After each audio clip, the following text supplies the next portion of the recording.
Hello everybody, it's me. Welcome back to the video. Now, in this video, I am going to be not taking a look, but I'm actually going to be ranking all of the awakenings yet again. Now, I did this a little while back when I think like the first wave of awakenings first came out. And now we actually have a lot more. So I wanted to re-rank them and see where they all are now. Now, just know that this tier list is it's opinion based, and you can always make your own, so you don't have to just say like, oh, this is top 3 because I said it. It's not. You can have your own opinions on things, but these are just what I think about all the awakenings, and you can make your own awakened tier list as well. If I remember to, I'll leave a link in the description below so you can go make your own. But this is going to be pretty fun. Now, I don't want to offend anyone in this video that likes some awakenings better than others, and yeah, hopefully you all end up enjoying it, and let's hop straight into it.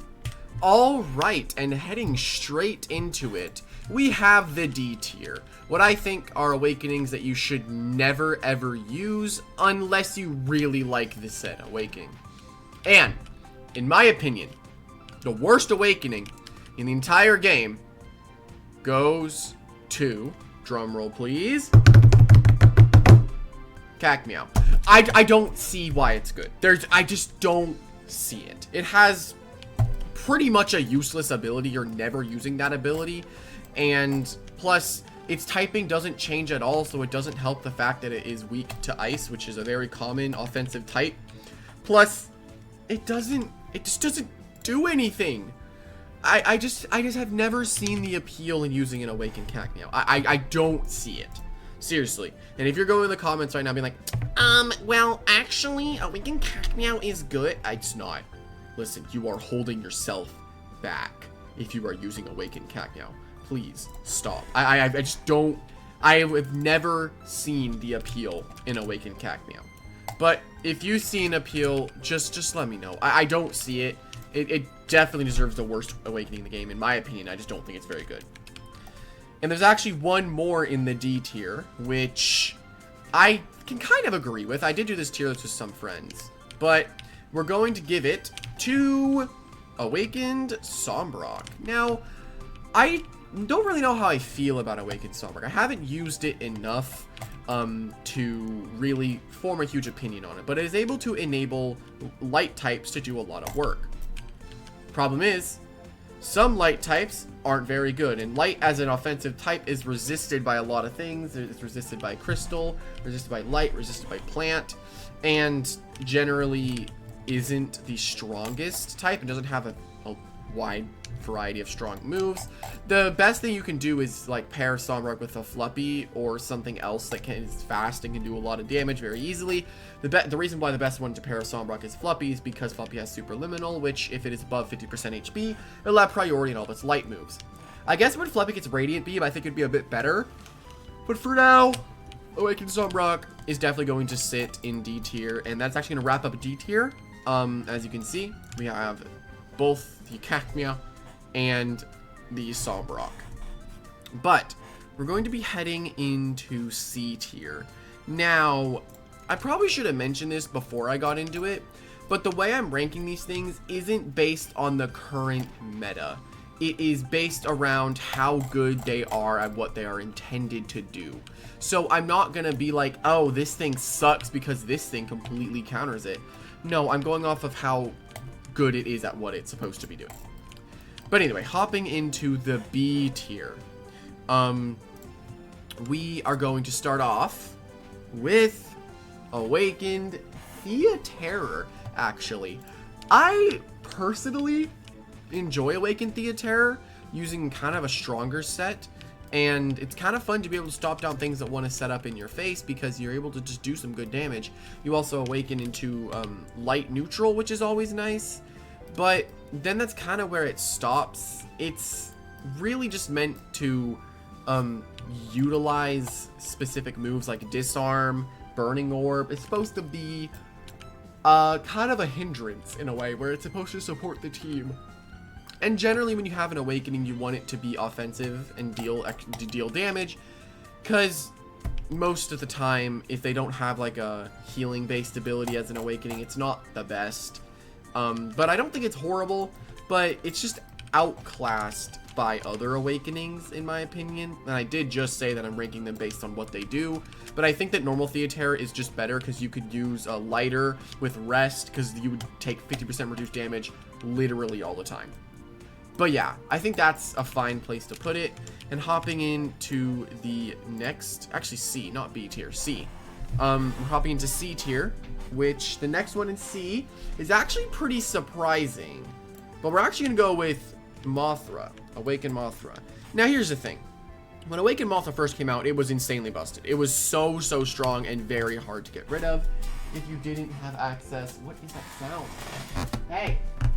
Cat going ballistic. But yeah, Awakened Mothra was very strong. It had the ability Levitate, and it was an earth, it was not an earth, it was a poison and metal type.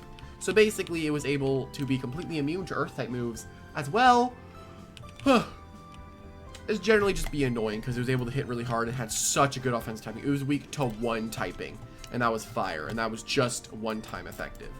So it was a very good Doodle. But then it got nerfed and it lost Levitate, which then all of a sudden made it quad weak to earth, and it has no way of actually hitting earth types very hard. So it kind of fell off and hasn't really been used ever since the nerf. Because, hey, if something's really good, you might as well nerf it. But yeah, I think generally it was a very strong and is honestly still pretty good. And I'm always like, Mothra, there it is. But it's funny because normal Mothra is actually just better. And normal Mothra has not actually been nerfed yet. And it is still insanely strong. Lethal Ornament plus Leech is just such a strong combo. You're able to deal 30% extra damage and heal off of it as well. It's so strong. And I think it does deserve its place in C. It does not mean that it's bad. It just means that it slightly fell off. But hopping into B tier now, we actually have a pretty big one. We actually are going to start off with Awakened Party Bug. Now, I feel like Awakened Party Bug is interesting because I've always sort of liked what it can do. It's able to enable its teammates, and with the recent buff to giving it 10% more magical attack, 10% more melee attack, it's able to help out the team by giving them a little extra damage boost, which 10% might not seem like a lot, but it could be a lot. You never really know. And I haven't used it ever since it got buffed and got its ability changed, but who knows, maybe someday it'll be insanely busted, and maybe it is insanely busted right now. I don't really know, but for now I think it could sit in its place in B tier as being a pretty solid awakening choice. And then we're actually gonna hop into the next one, which is, drum roll please, Awakened Morvale. Now, I hate Morvale. I won't lie. It's always been my least favorite thing. It literally takes half a brain cell to use Awaken Morvale, and Morvale in general. You click Sleep Spores and Enlightenment. It literally doesn't do anything besides putting you to sleep. That is it. I have never liked Morvale. It's always so lame. It has way too much health, but I guess it is supposed to be bulky and be a hindrance and be annoying. And it could sweep you if you're not careful. I just have never liked it, and that's just how I feel about it. But I think Awakened Morvale is fine. It's pretty strong, but I don't like how it can't really deal with bug types or air types and can struggle against them. Like if you're fighting like, let's say like a bug type that is immune to like powder moves or something, or spore moves, you just lost immediately because that literally can't do anything. Gramantle just fully stops Morvale, and Entomophobia completely for free. Even if it sets up Enlightenments, you're not taking any damage from like Life Sap or Siphon Solar to be able to Entomophobia, and you will kill them. And I just think it's fine where it is, but I just don't think I don't like it, but I think it does deserve that place, and it seems fine. And then hopping to the next one, we actually have one of the most recent awakenings being Awakened Bubble. Now, I think Bubble is cool and all. When I was making this tier, people were saying you should move it down to C, and I was telling them, like, so something that is weak to one typing and can hit that said typing with Cone of Cold is C. And they're like, oh. But from what I've heard of, apparently Awakened Bubble is going to get its ability reworked, which is kind of sad because it's a very cool ability. Being able to be completely immune to ice-type moves, and you can heal off of them is really cool because it gives you a very safe switch-in, you know? And it's able to just hit what it's quad weak to. But most plant types are able to outspeed you, so it isn't able to really do all that. But what it can do when it can do it is honestly really strong. And I think it does deserve its place in C tier or B tier, and it's honestly pretty solid. And I do like Awakened Bubble. In the next one, we're actually going to have Awakened Cerebopod. Now, Awakened Cerebopod is an interesting one because I feel like it could either be the best thing on your entire team or the worst thing on your entire team, because its coverage lacks the way to hit spirit types very hard, or dark types in that matter. If you're fighting a spirit dark, you're just dead. It can't hit metal types outside of rust, and if you're fighting a metal type that is like part plant, like Thornet, for example, Thornet Awakened, it's just gonna lose in the end. And generally, Cerebopod is either going to be a hit or miss. It's able to heal 50% of its health, which is insane.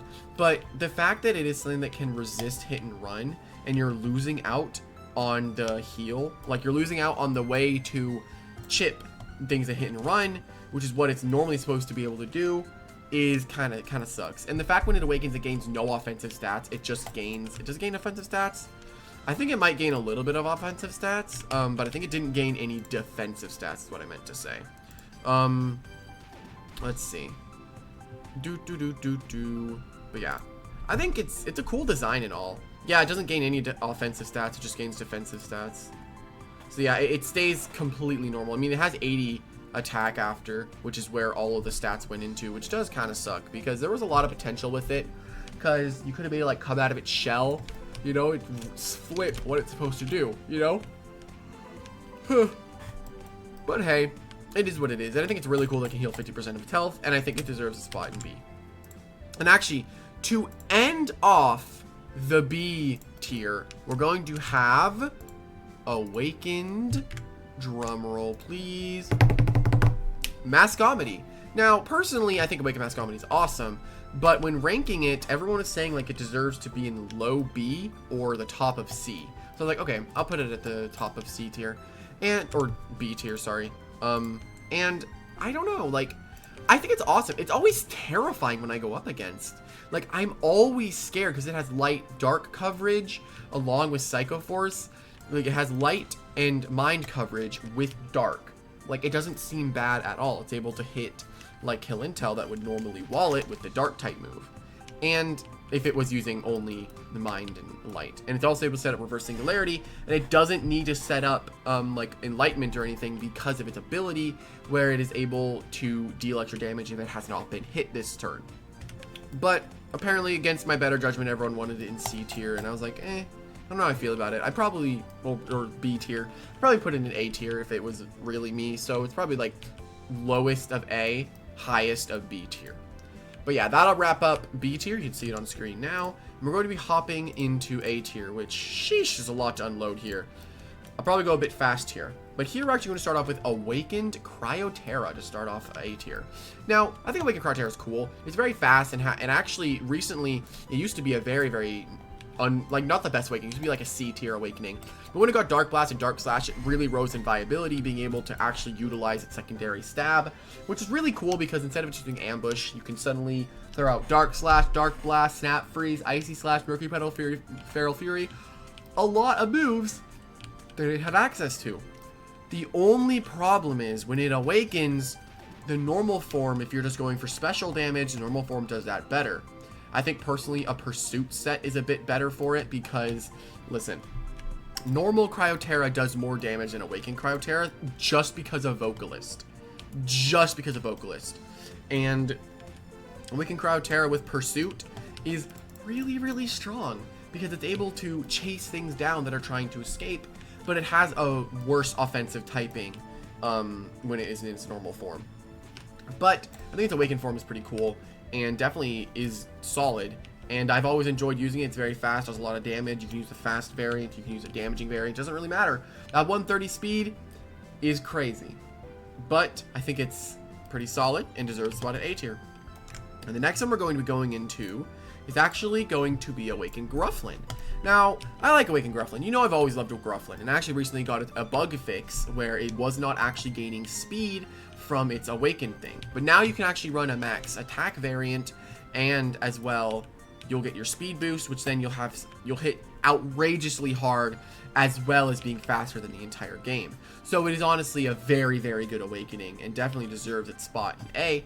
But I think the other awakenings could do what it does a bit better about hitting really hard. And it's able to pivot, which is nice. Its strongest move it has is Nosedive, which has a chance to miss, which you never want to miss. Problem is, whenever it misses, it loses 50% of its health, which is awful. You never want to lose your health just to get some damage. Like, it's kind of like, if it was 100% accurate, it'd be just a pointless thing for it to, like, if it was changed to be like Hydraulic Crash, where it was 100% accurate, but you took recoil, I think it'd be a bit better. Would definitely be very, very good, you know? Huh. Another issue is that it is kind of walled by some specific spirit types, and like if you're fighting like a Seam Knight, it's annoying to go up against because Grufflin's just trying to go for damage, where Seam Knight is able to completely stop that. And I think generally it's a pretty solid awakening, and it does deserve its spot in A tier. Then hopping into the next one, we actually have my personal favorite awakened form, Awakened Voltenchant. And as you guys know, I was so happy when Awakened Voltenchant was announced. I literally made a whole video dedicated to figuring out what it could have been, and I was just so excited. And needless to say, I was not disappointed. I definitely should go back and use Awakened Voltenchant again, because it is just so good at what it does. It's honestly, offensively, it's kind of scary. You have electric, you have water, you have mind, you know, you can burn things with Burning Orb, you know, you can run Enlightenment in the future with like Storm Heal Enlightenment, Shockwave Climate Shot. It's pretty solid, but I think, like, I haven't used it recently, but I'm always scared when I see it, and it's honestly super solid. It's able to hit almost everything that checks it super effectively, so it's hard to actually get off of the field, and can be a very big nuisance, especially once it gets Enlightenment. It's just going to be so busted. Use like Enlightenment, Storm Heal, Shockwave, Psycho Force could be a very strong set on it. And yeah, generally it's a very strong awakening, and I enjoy it. And it's also able to set up Rain, which enables things like Goma, Gyrana, possibly the rare normal ability Malzuri.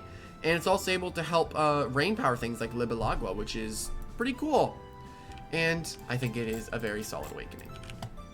But that is going to wrap up Awakened Voltenchant. Let's hop into the next one, which is actually going to be something that used to be the worst awakening in the game, and then got rebuffed, and now is pretty good again.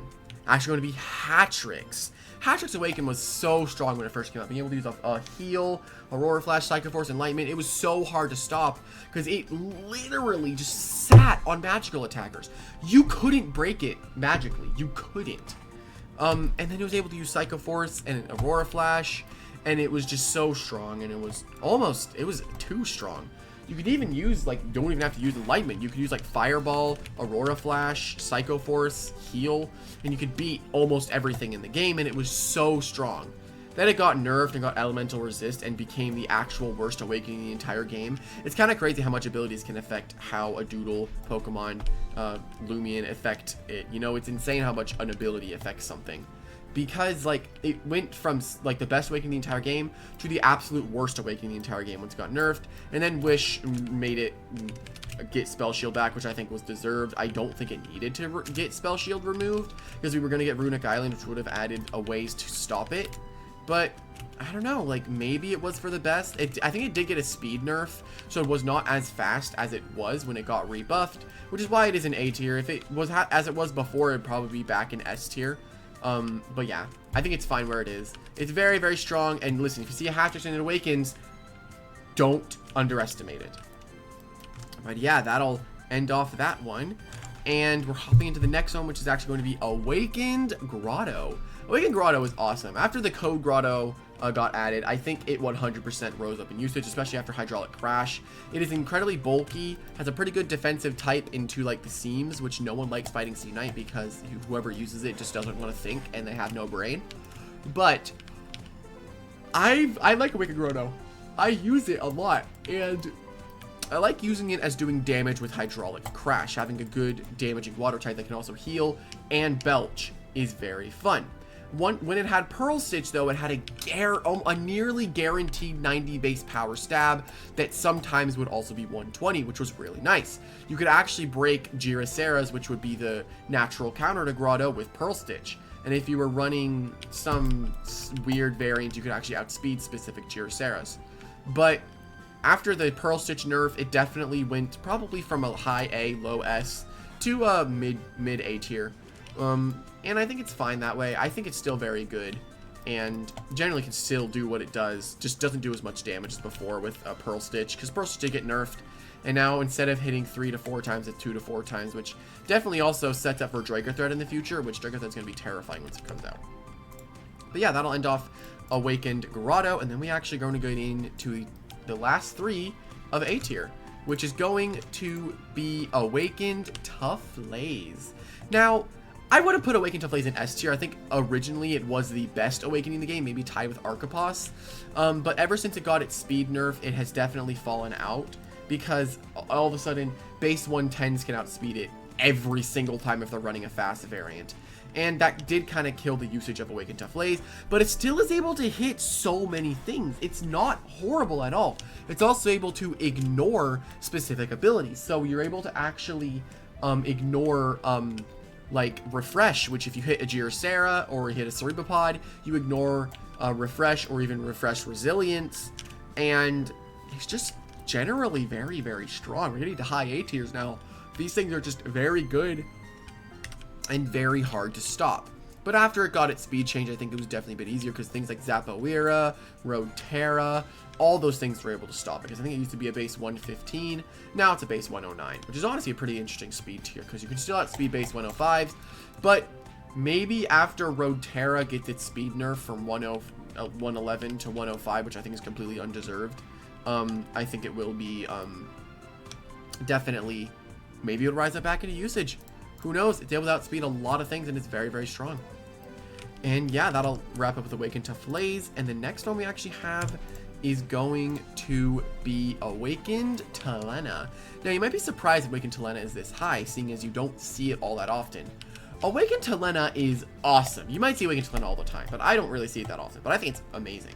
Like, look, you have the Girocera coverage with balanced offensive stats, along with an insane ability that allows you to just hit outrageously hard. All your physical moves become poison, so you don't even have to like use a super strong poison move, which I don't think it actually has. As well as gaining the Girocera type and Girocera coverage, it basically becomes Girocera but offensive, which, hey, if you know Girocera, you know how annoying that thing is. And honestly, Awakened Talena, I feel like should definitely be used more. It's incredibly solid at what it does, and it's honestly pretty scary. I totally forgot what I was talking about, but I think I was still on the topic of, I was on Talena. It's basically it's basically Girocera, but offensive. It's very, very strong. And yeah, honestly, it is very, very solid, and it does definitely deserve its place in high A tier. And we're actually ending off A tier with maybe a controversial pick, according to some of my friends. They think this doesn't deserve to be where it is, but I'm going to go with Awakened Archipos. I think Awakened Archipos is awesome. It's very, very strong and has ways to deal with what it is weak to, except against fire types. Fire types are definitely the bane of its existence, but fire types aren't the hardest thing to stop if you can just bring checks to it, like bring an earth type, bring a water type. You know, you can beat them. It's not that difficult to beat a fire type. But especially with Infernius rising in usage, because of how busted it is, it's just little powerful, and it's hard for Archipos to actually fight. I mean, it can with Ambush if you wanted to. And with Delicate and being 115 speed with 137 attack stat, with something that will boost your moves by 50% if they are weak. Like Hex Punch is boosted to 90 base stab, so you can actually use Hex Punch over Spirit Claws. Shadow Lurk is boosted to 60. You know, Chemical Cleave is boosted to 75. If anything is below, like, I think it's 60 base power, it's boosted. And it's such a strong offensive thing, and it's very good. The problem is, Metal is not a very good offensive typing, so it does kind of, like, it can't use its other stab option super effectively. You're better off using Clumsy Swing or even Daze if you wanted to not lower your evasion for whatever reason. And generally it's a very strong awakening, and I think it does deserve it in the top 3 spot. Yes, the top 3. But that'll actually wrap up A tier. You can see it on screen now. Wrapping that up, and actually we're gonna hop into the final one, which is actually gonna be S tier. And if you can guess what the top 2 are, good for you. But we're actually gonna start this off with Awakened Thornet. We're actually, yeah, Awakened Thornet is actually 2nd place on this list. Awakened Thornet's insane. And I think once it loses Piercing Ice, it'll probably lose its spot from S tier and only have one thing in S tier. Because every awakening in the game has ways of being beaten. Maybe besides Telena. And generally, I think Thornet is just crazy. You have Hit and Run, you have Parasitic Seeds, you have Thorny Thwack, you have Piercing Ice, you have Quick Sting, you have Retaliate. You have a lot of options. You know, there's a lot of things that it can do. It's able to support the team with Hit and Run. It's able to hit what hits it quad effectively with Piercing Ice. It's very hard to stop, but after it loses Piercing Ice, it's probably gonna maybe fall off. But who knows? Maybe you can just deal with a fire type, just like you can with Archipos, you know? But yeah, I think it's very strong. It definitely deserves its place in the 2nd place. But if you got this far, you will know who is number 1 if you've been paying attention. The most recently added awakening, Awakened Skadeen. I never thought I'd see the day that Awakened Skadeen would be the best awakening, because who would have thought, you know? Who would have thought? I think Awakened Skadeen is really, really strong. And when I actually pull up the S tier thing, like I've been doing for all the tiers, you're actually just going to see normal Skadeen. They don't have Awakened Skadeen in the, like, tier list maker site I went to. But Awakened Skadeen's crazy. You can get a defense buff and an offense buff by just existing. And as well as you having Snap Freeze and Rust, what exactly can switch in against you? You could also run Gem Blast, hit electric types. You also have a recovery option, a way to get rid of status with Aqua Gel. It can do everything. It is insanely strong, as well as eventually going to be getting some offensive melee moves like Icy Punch, Tidal Slam, all of that. It's going to be absolutely insane. And it's just gonna be crazy, and it's gonna be very interesting to see how powerful Skadeen is going to be. It's probably gonna be a top tier awakening for a very long time because of just how annoying it is to fight. It has so much health. It's a free defense buff and then an offensive buff on top of that. It's just ridiculous how good it is, and it's very hard to stop, and it's very annoying. But I think with that, it'll be wrapping up the tier list. I'll show you the S tier real quick. Those are what's there. You can see the Thornet and the Skadeen. Then you can also see the full tier list here, which if you see Awakened Forms at the bottom, that's just me having the Awakened Forms there. But yeah, hope that you all enjoyed, and I will see everyone in the next one. Bye-bye!